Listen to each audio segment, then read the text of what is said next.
Guys, and welcome to our channel. Today I will show you how you can copy and paste on your Android device. So we will start from the text. If you want to copy some text, just hold the finger on it and adjust the length of it.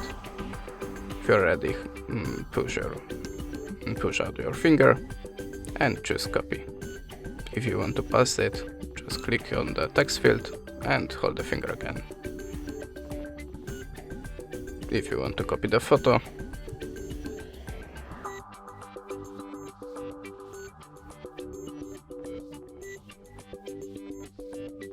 just hold the finger on the selected photos and choose copy image. And that's it. Thanks for the watching, leave us a subscribe, comment, and goodbye.